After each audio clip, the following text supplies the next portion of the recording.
Hello everyone, I'm James Milan. Welcome to the Town Hall Update. I am joined by our town manager, Jim Feeney. As always, Jim, thank you so much for being here. Pleasure to be here, James. We really love the fact that you come into the studio, and I think you're planning to keep doing so. So this is great. So in terms of what we need to talk about, I mentioned to you before we started that, last time we were here, it was an absolute marathon of information, and I've got quite a list here as well. So just to give people a sense of what we'll be talking about, there's an online permitting system that we want to talk about. There's a new Health and Human Services Director who's been named.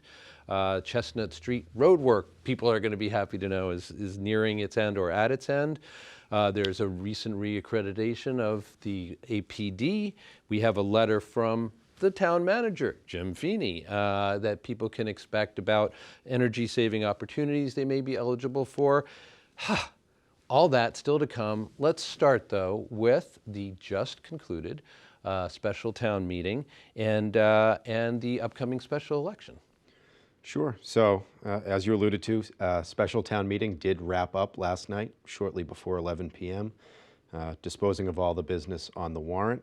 So kudos to town meeting for their tireless commitment to sort of doing the business of the town. I think the highlight of the meeting is certainly that the MBTA Communities bylaw, as proposed and presented by the redevelopment board, was ultimately approved with one amendment proposed by town meeting member Kristen Anderson to support additional business use and space on the second floor of mixed-use developments. So, obviously the next step out with any warrant articles is that they will go off to the Attorney General's Municipal Law Unit for review and hopefully subsequent approval. But in this particular instance, our MBTA Communities bylaw will also be sent off to the Executive Office of Housing and Livable Communities to review the overlay district for multifamily that we proposed and was approved for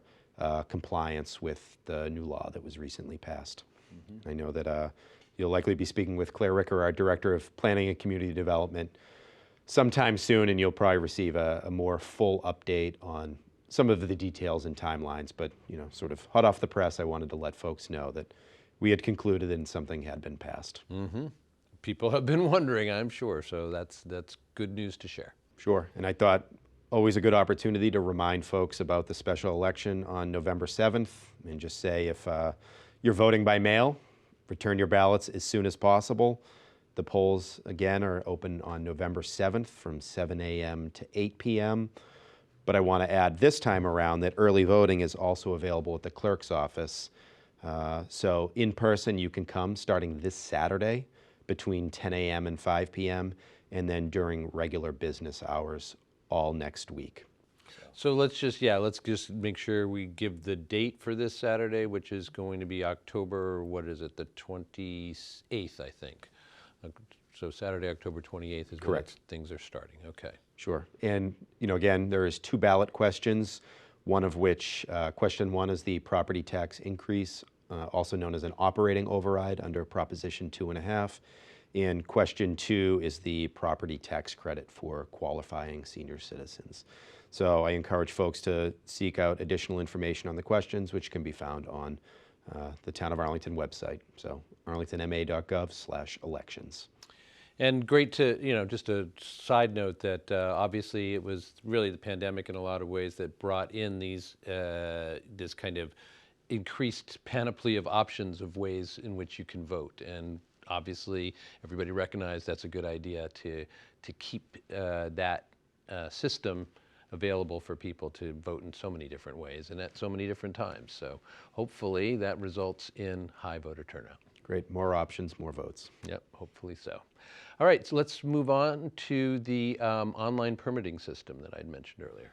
Sure, so we have done a bit of a soft launch over the past month for inspectional services to use our new OpenGov online permitting platform, but we've recently launched alongside that online bill pay. So we're going to try to start promoting this more fully now that that option is available. So This is a program that we hope to be able to expand to other departments, permits, and licenses over time, but the most impactful place to start with this was with inspectional services. So that means plumbing permits, gas permits, electrical permits, and building permits. So just thousands upon thousands of permits a year that can now be submitted 24/7 from the comfort of home. You know, you don't have to make a special trip to Grove Street to drop off a paper application and check, and it allows us to be more readily transparent and put this information directly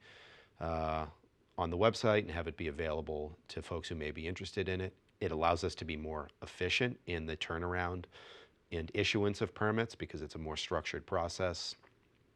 And frankly, you know, the online bill pay just allows us to be a lot more efficient internally with what would normally have been time spent processing checks and in batching things and putting them on specific forms. So I think there's a lot of improvements and efficiencies that come with a change like this. So I think with that, I would just want to say, you know, special thanks to Inspectional Services staff, Mike Champa and Kerry O'Brien, for helping lead this effort and take it on. It's something we've wanted to do for a while, but also Lisa Hansen of our IT team for serving as the lead with the software platform and making sure everything that needed to work did work, and the launch so far has gone well, and we're excited to invite, you know, more and more people to use this system. Yeah, I mean, in terms of convenience and flexibility, again, seems like more good news for Arlington residents there. Excellent. And we have a new Health and Human Services Director for you. That we do. Colleen Legere, who may be a familiar name and face to many, has been named as the new Director of Health and Human Services. Colleen has been the director of the Arlington Youth Counseling Center for the past 10 years. And for a few years before that was the director of the Arlington Youth Health and Safety Coalition. So, you know, deep knowledge of the Department of Health and Human Services, as well as, you know, many community ties. You know, she's been an important member of the team for a number of years, so we're confident that she'll slide right into this role and frankly will thrive. Great.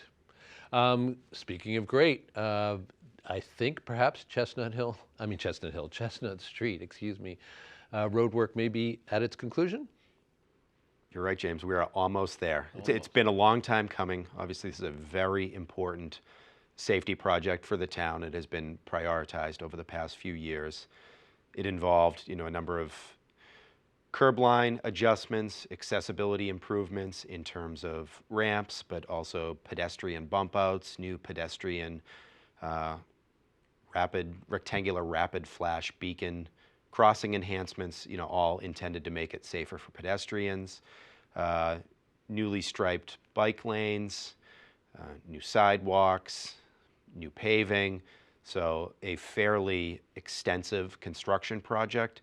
Been, you know, sort of scurrying to finish this fall. The line painting is just about done, and I want to say many thanks to our engineering division, both Wayne Chenard and Bill Coppathorn, for helping bring this project to a successful conclusion. We just have a few punch list items to tackle this fall, but we're excited for these improvements. It'll make a big difference in a really busy portion of Arlington Center. Mm-hmm, mm-hmm. Yeah, I've been through there as always, several times in the last week, and it's looking and feeling just better and better. Great. Gotta say. I'm going to preface the next topic by just saying, so we want to talk about the police reaccreditation, and I think people may not understand what reaccreditation involves. And I, as a teacher for many years, and also as a member of the reaccreditation board for other schools, I have a better, you know, I have a pretty good sense of what you have to go through as the subject of that, and just how intensive the scrutiny is on behalf of those who are accrediting. So this is no small thing, even though it's something that's expected generally. Right. Well, I appreciate you pointing that out. I think that even I myself didn't know until this time around just how cumbersome of a process this is. And frankly, obviously, the Arlington Police Department has been a fully accredited agency since 2014. And this most recent reaccreditation will carry us through the next 3 years. But as you alluded to, this is a very time-intensive and labor-intensive process. There is a significant amount of paperwork and review involved. And the remarkable part about this is it's voluntary.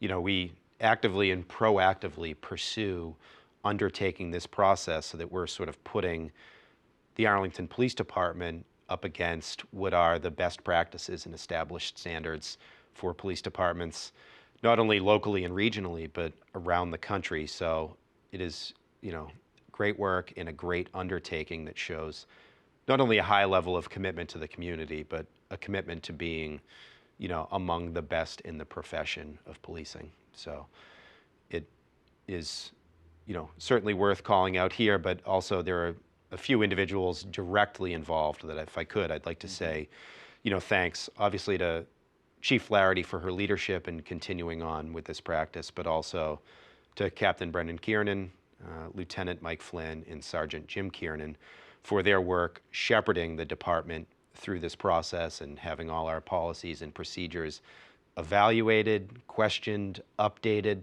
You know, it is quite intensive, and you know, you're really putting yourself out there, so kudos to them. Yeah, and the end result of one of these accreditation processes is always that the subject has the tools to get even better generally at what they're doing, and I'm sure that that's the goal for APD as well. Agreed. I mentioned that you would be sending, or your office will be sending, a letter out to households shortly, and people will be interested in the content, I think. Sure. You know, just want to say, be on the lookout. It will be a letter that may look like other energy letters you've received, but this one will have not only the town seal on the envelope, but it will appear on town letterhead, including my name. And we do that to make sure that it, you know, it stands out amongst other mail that you might receive. But this is about our partnership with HomeWorks Energy. Is part of our participation in the Mass Save Community First partnership, of which Arlington was one of 9 communities that was selected to participate on behalf of the Mass Save partners. So the letter will include all of the details on all possible energy savings, such as rebates that our residents may be available to our residents. But the first step is always to schedule a no-cost Mass Save home energy assessment with our partner, HomeWorks Energy. HomeWorks has already performed over 100 of these assessments, but they are geared up and ready to perform more. So we really do invite our residents to avail themselves of this process. It is, you know, sponsored by the town, and there's a very specific program that we were selected to participate in, and is just, you know, ongoing good work by Talia Fox, our sustainability manager, but also the Electrify Arlington campaign to continue striving to meet our net zero goals.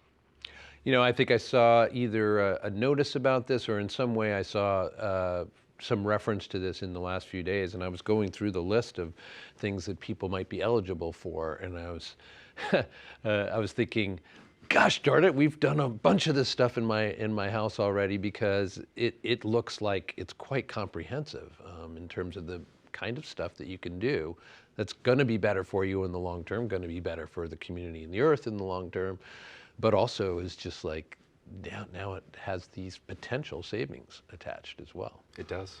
Yeah, good news for you know, again, good news for Arlington residents today. Yay. Anything that we have missed, Jim? I think the only thing that I want to say is, you know, though I didn't have the opportunity to attend, I did hear that there was a mural event in Arlington Heights right around the corner this past weekend that I heard had a pretty significant turnout and was a great success. So there was a mural on the west-facing wall of the MBTA bus depot that this past weekend artist Alex Cook worked with a number of community volunteers to really start spreading this positive message that, you know, sort of you are loved. And not this weekend, but next weekend there will be a special event to bring that project to a conclusion. That would be Saturday, November 4th, between 3 and 4:30 p.m. So there'll be a celebration planned upon completion of the mural, including a ribbon cutting and music to follow. So this was, another great community event sponsored by the Arlington Commission on Arts and Culture, the Arlington Center for the Arts, and the Arlington Chamber of Commerce, all through a transformative growth grant, which is operated via the town of Arlington's ARPA program. And you can't argue with the message. You are loved. Gotta love that. All right, does that wrap things up for today as far as you're concerned? It does. All right. I have been speaking with Jim Feeney. He is our town manager, of course, for this town hall update. We do appreciate Jim coming in, as I mentioned at the beginning, and taking the time to do this. We appreciate you taking the time as well to listen. For Town Hall Update, I'm James Milan. We'll see you next time.